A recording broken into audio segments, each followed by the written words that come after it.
Hi kids, welcome to your English class and I am your teacher and mentor Ananya and I am back once again with a new lesson of your book that is English Grammar for Part 8 by Coral Publishers. आज हम coral publishers की इस book का chapter number 20 करेंगे जो है comprehension. Comprehension एक बहुत ही इम्पॉर्टेंट पार्ट है आपके इंग्लिश लैंग्वेज स्किल्स का।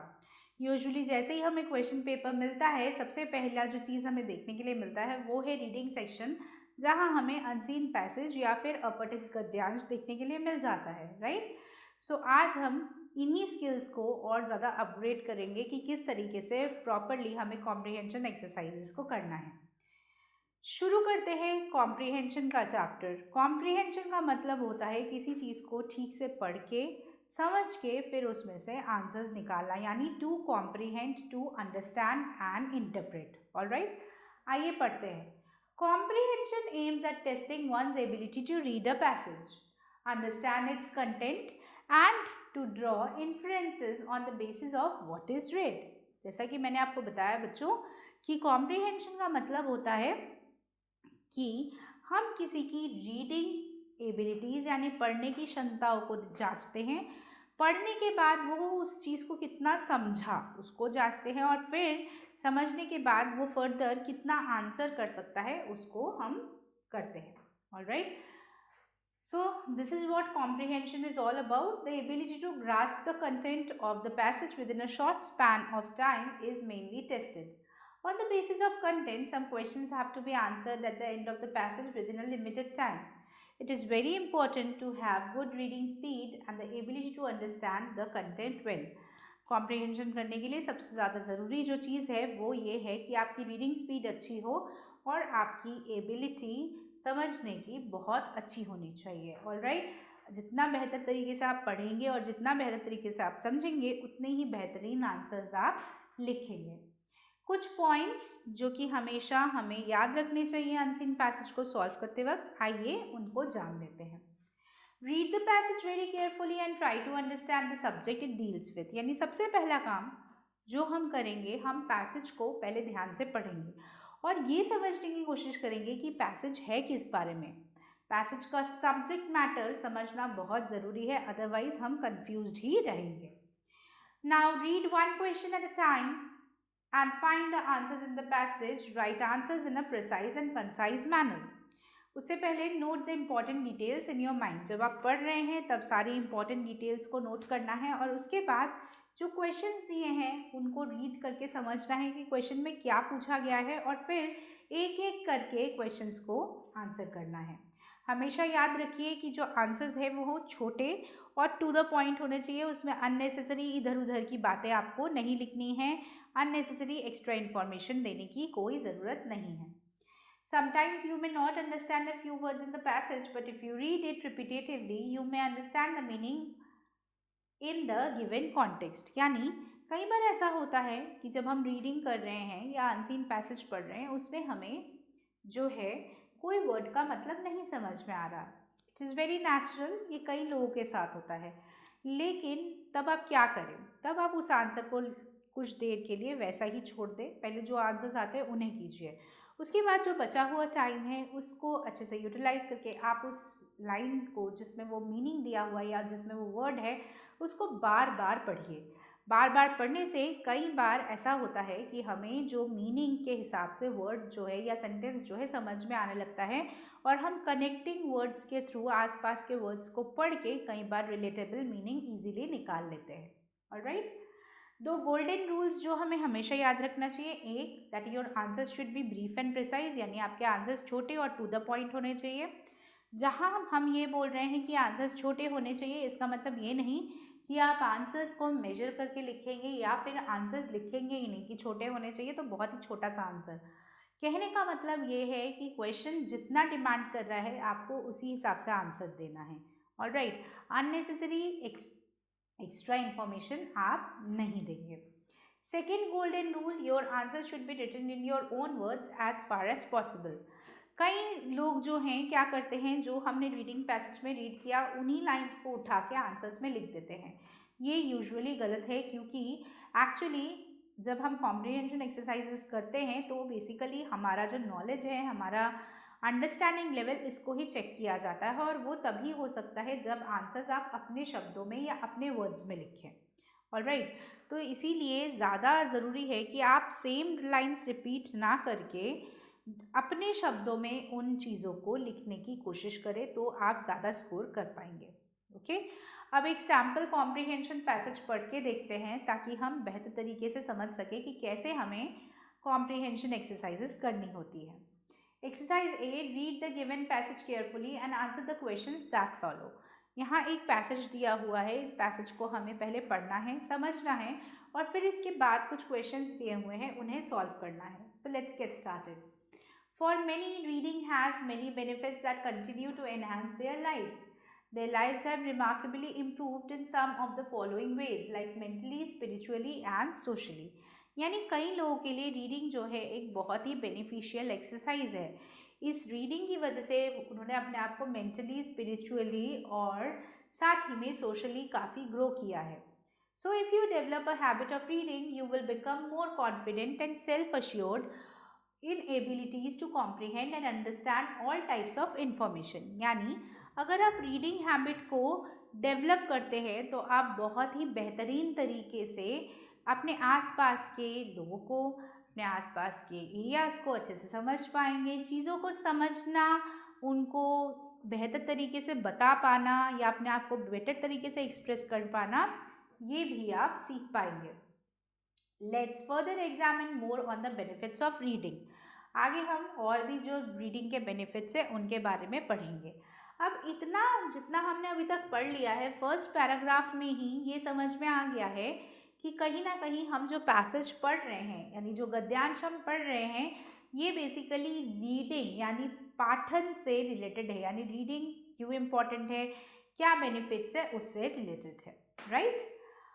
One of the other main benefits of reading is that it exercises your mind. Your mind begins to bend and flex mentally. It stays loose so that you can flow easily through the course of the day. Just like physical exercise, there has to be a determination to make reading a part of your life. If you understand the benefits of reading, you will not hesitate to inculcate the habit of reading in you. तो reading भी उतनी ही ज़रूरी है जैसे कि physical exercise important है। जिस तरीके से हम खुद को हेल्दी या फिट रखने के लिए अपने डेली रूटीन में कोई ना कोई फिज़िकल एक्सरसाइज ज़रूर इंक्लूड करते हैं, उसी तरह से हमें हमारे ब्रेन को एक्टिव और स्टेबल रखने के लिए रीडिंग को हमारे लाइफ में इंक्लूड करना बहुत ज़रूरी है। यानी डेली रीडिंग को अपना एक लाइफ का पार्ट बना लेना चाहिए। ठीक है, जितना हम रीडिंग के बेनिफिट्स से परिचित होंगे उतना ही हम रीडिंग को अपने डेली रूटीन में शामिल करते जाएंगे। Reading has some other benefits for the regular reader which is the ability to focus. When the mind is trained and channeled, it begins to concentrate more. जो रेगुलर रीडर्स होते हैं वो ज़्यादा focused होते हैं, उनका माइंड काफ़ी alert और फोकस्ड रहता है हमेशा, क्योंकि रेगुलर रीडिंग आपका फोकस जो है वो एनहांस करता है। आप कॉन्सेंट्रेशन ज़्यादा करते हैं, आपका कॉन्सेंट्रेशन पावर बढ़ना शुरू हो जाता है। For example, when you are faced with some of the life difficult challenging assignments, you will have the ability to stay calm and objectively look at the problem, circumstances or at the required tasks. If you continue to read, you continue to stay focused. यानी कि कई बार life में कुछ ऐसे circumstances आ जाते हैं जहाँ ये डिसाइड करना मुश्किल हो जाता है कि हमें कैसे या क्या डिसीजन लेना ज़रूरी है। ऐसे समय में जब डिसीजन लेना बहुत मुश्किल है, तब हमें फोकस्ड रह के डिसीजंस लेने पड़ते हैं, अदरवाइज हम काम नहीं कर सकते। Alright, I hope you have understood the passage. Let's move further. Now let's do this exercise. From the passage find the antonym for the following words. Antonym का मतलब ऑपोजिट वर्ड्स है ना। इन वर्ड्स का ऑपोजिट हमें ढूंढना है passage में। अगर वर्सेंट है, कंडीशन वर्स हो रही है, तो फिर यहाँ पे एनहांस होगा या बेटर होगा। ठीक है, तो पैसेज में हम ढूंढते हैं एनहांस का। ठीक है, रीडिंग से हमारा जो है बहुत ज़्यादा एनहांस होगा, राइट। सो एनहांस वर्सेंट का हो जाएगा, रीडिंग विल इम्प्रूव या एनहांस।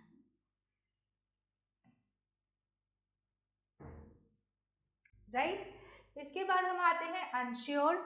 तो अनश्योर का होगा श्योर, ठीक है, अनश्योर का होगा श्योर।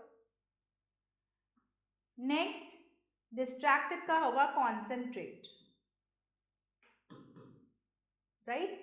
ये वर्ड्स जो है आपके पैसेज में दिए हुए हैं, इन्हें आप अगर ढूंढेंगे तो आपको पैसेज में मिल जाएंगे। How does reading benefit life, suggest 3 ways, 3 तरीके बताने हैं रीडिंग कैसे हमारे लाइफ को बेनिफिट कर सकता है। Reading helps us to stay mentally alert, reading helps us to become more focused, and reading also helps us to increase our knowledge, ठीक है। तो ये 3 बेनिफिट्स है रीडिंग के, तो इसको आप लिख सकते हैं। Second, how does reading exercise your mind?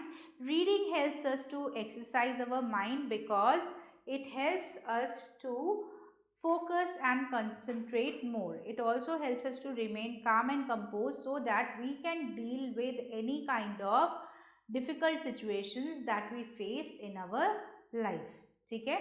ये हमारे ब्रेन के नर्व्स और मसल्स को भी काफ़ी हद तक राहत पहुंचाता है, ताकि हम सोचते हैं तो हमारा ब्रेन जो है एक्टिव रहता है, अलर्ट रहता है। Clear. Fill in the blanks with appropriate words. One of the main benefits of reading is that it calms your mind.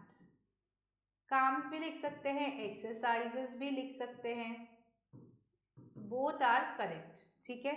One faces difficult assignments. When one faces difficult assignments, reading helps us to stay calm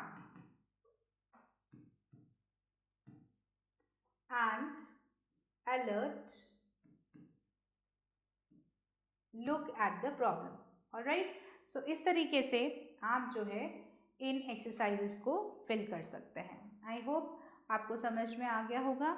ऐसे ही exercise B एक और दिया हुआ है, जहां आपको different vitamin C के sources के बारे में यहाँ पर दिया हुआ है। ये पैराग्राफ है विटामिन सी की इम्पोर्टेंस और डिफरेंट सोर्सेज जिससे हमें विटामिन सी मिल सकता है उनके बारे में। तो एक पैसेज मैंने आपको पढ़ के एक्सप्लेन करके एक्सरसाइज कैसे करते हैं वो बता दिया है। आप ये पैसेजेस पढ़ेंगे और उसके बाद इन एक्सरसाइजेस को करेंगे। इसी तरीके से एक्सरसाइज नंबर सी भी दिया हुआ है, आप इसको भी कर सकते हैं। एक्सरसाइज सी जो है वो पॉर्क्यूपाइंस के बारे में है। पॉर्क्यूपाइन एक तरह का एनिमल है, एक तरह का रोडेंट है जो कि कांटे छोड़ता है। ऑलराइट, पॉर्क्यूपाइन की बॉडी में डिफरेंट कांटे लगे होते हैं। पॉर्क्यूपाइंस कैसे होते हैं, वो क्या करते हैं, खुद को बचाने के लिए क्या क्या करते हैं, ये सब आपको दिया हुआ है और उसी के बेसिस पे आपको पैसेज में से सिनोनिम्स और क्वेश्चन आंसर्स जो है फाइंड आउट करने हैं। Alright, so children, one passage I have described in details to you. Now you would be reading the remaining passages and try to solve the exercises.